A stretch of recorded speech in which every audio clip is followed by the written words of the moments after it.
So I'll have one picture get 126 likes. But my last one only got 34. Oh, hold on. I have a text message. Oh, Social Blade followed me on Twitter. You know, I really didn't need an Apple Watch to tell me I don't stand up enough a day. Sit at my office most of the day. Work from home. So this week, I'll be talking about social media and how it can affect our mental health. Today I'm drawing Courage the Cowardly Dog because, let's be honest, Courage the Cowardly Dog is me. A big ball of anxiety. So let's just jump into it. We live in a world where Facebook, Twitter, and Instagram are running our lives. We put filters on everything to make our lives seem better. There are people walking into doctors' offices and speaking with plastic surgeons and asking them to make them look how they look with a Snapchat filter applied. When we receive a text message, a like on a post, a comment, a new follower, we have a dopamine release, which is the same chemical released in our brains when smoking, when drinking alcohol, when gambling. Everyone is constantly chasing that high. We get bored and we send out several text messages to friends so we can feel better when we get a response. We compare our follower counts, we compare our like counts. If our photo receives less likes one day, we question if people don't like us anymore, if we did something wrong. We live in a world where we put on a face for social media, that we live an amazing life and we have it all figured out. The reality is, most of us are depressed. Most of us don't have it figured out. We now live in a world where if you get into a fight with a friend, they can visually unfriend you by removing you from Facebook, Twitter, Instagram, Snapchat, Discord, all of these social media platforms where others can notice and comment. It becomes a public affair. Things that used to be very private are now in the public eye. This process can be traumatic. This process can be especially traumatic for young people. The reality is, most of us were not equipped to handle this. We were not designed for this. As a society, we struggle to have deep, meaningful relationships. We have thousands of people who we call our friends on social media. Maybe 200 will respond to your event, but when the day comes, no one shows. We now live in a world where others will drop us for something more interesting at the drop of a hat. When stress hits us in our lives, we don't turn to other meaningful relationships, we turn to social media. Studies have shown us that people who spend more time on Facebook suffer more depression than those who take time away from Facebook. It's all about balance.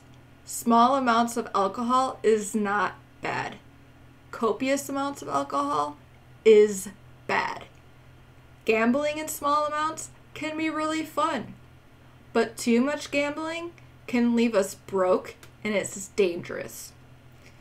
There is nothing wrong with cell phones and social media, but the imbalance, that is what leads to a dangerous relationship.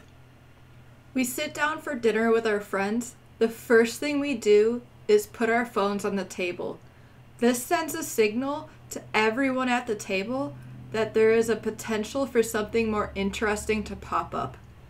Then we spend time texting friends who aren't there. That leaves the people that you're with feeling uninteresting. This is a problem. We live in an instant gratification world. We become addicted to that dopamine release from our phones. Science is finding that when we wake up in the morning, the first thing we do is check our phones before we greet our boyfriends, our girlfriends, our spouses. This is an addiction. All of this leads to lower self-esteem, aggravated mental health issues, and impatience. Everything we want or could need is right at our fingertips. We want to watch a movie? We don't have to check showtimes. There's somewhere we can download it. We don't even have to leave our houses anymore to go to the theater.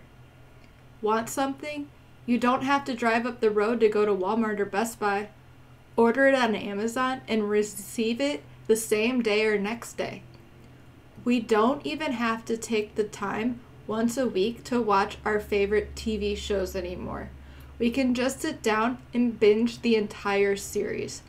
I know several people who will skip an entire season just to be able to watch it all at once.